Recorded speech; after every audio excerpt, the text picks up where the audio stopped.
कि 6 महीने में रेत पे एक बहुत बड़ा शहर बनते हम लोगों ने देखा। जब सरकार करने पे आती सब कुछ हो जाता है। तो जिस विचारधारा की सरकार अपना काम कर रही है, जब सरकार इतना अच्छा काम कर रही है, हम उसको क्या कहें। किसी को पाप धोने हैं, किसी ने पाप किया वो चला जाए।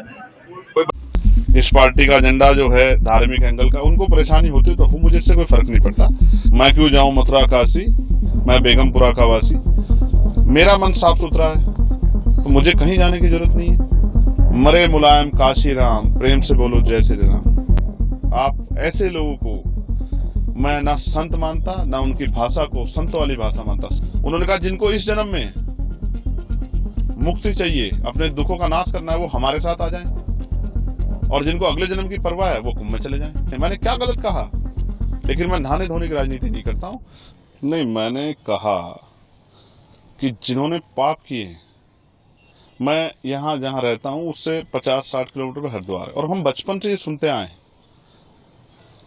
हिंदू धर्म के धार्मिक गुरुओं से कि गंगा जी में जाके अपने पाप धो और पापों से मुक्ति ले लो। ना मैंने पाप किए, मैं तो अपने हक वंचित समाज को उनके पैरों पर खड़ा करने के लिए, उनके साथ जो जुल्म हो रहा है उसको रोकने के लिए काम कर रहा हूं।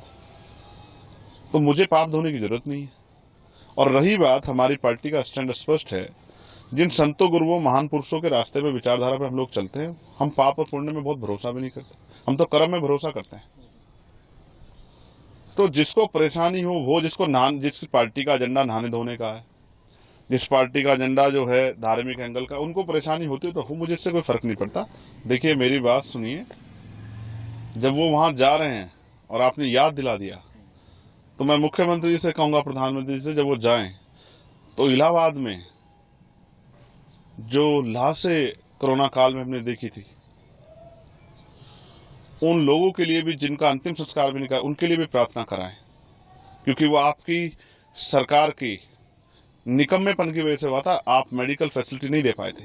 जिन लोगों को चिता नसीब नहीं हुई, क्योंकि हिंदू धर्म में तो कहा जाता है कि उनको अग्नि जो है उनके पार्थिव शरीर को मिली, जिनको नहीं मिल पाई उनके लिए भी प्रार्थना कर लेना, अगर आपकी आंखें खुल जाएं।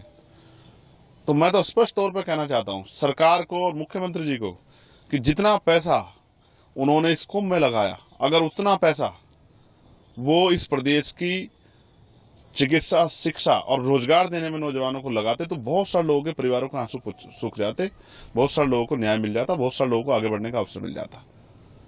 उसमें तो सरकार फेल दिखी।